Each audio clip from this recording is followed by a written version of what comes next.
So now we've all heard everybody talk about how the Affordable Care Act and demographics converge. And that's happening in a big time. And there's study after study after study after study that shows that there's just going to, that the demand for CCRCs and senior living is just going to be overwhelming compared to the supply. And of course, we're all waiting for that.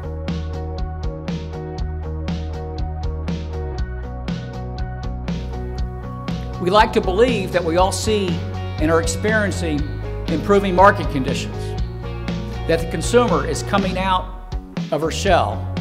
And there are many examples of providers moving forward in this marketplace, having decided that it's time to grow their footprint, if you will.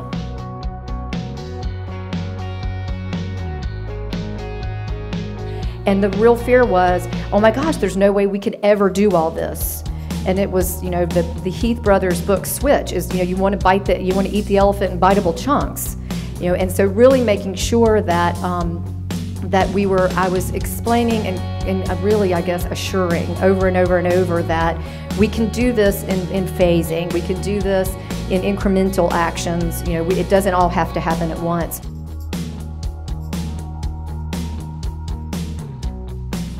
Growth was really about a defensive a move.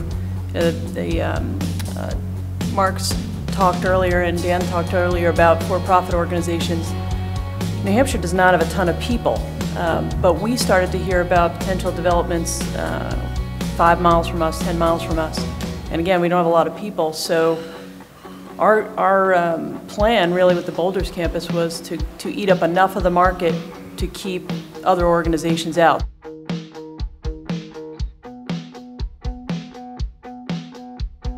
Mark mentioned the demographics.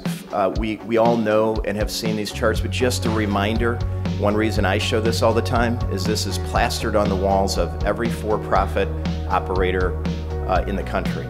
And you can expect the for-profit market to be growing and starting to grow very aggressively, heavily motivated by demographics.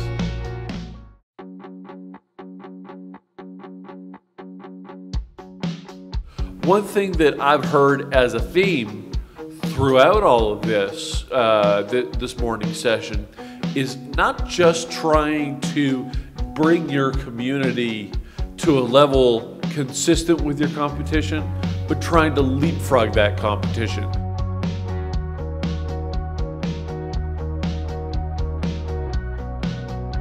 So often our CCRCs get positioned as cost and expense, and we want to position them as an asset.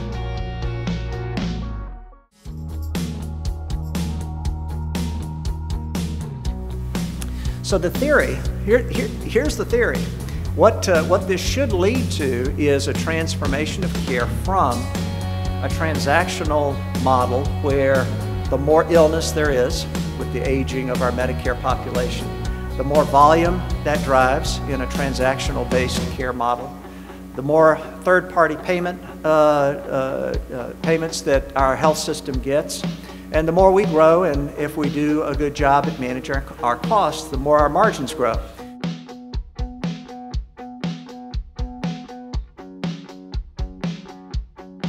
Now acute care is really interested in us because of these things.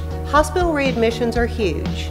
This year they started taking money back from hospitals for overuse of readmissions to the hospitals. So they're interested in that. We should be interested in that as long-term care providers.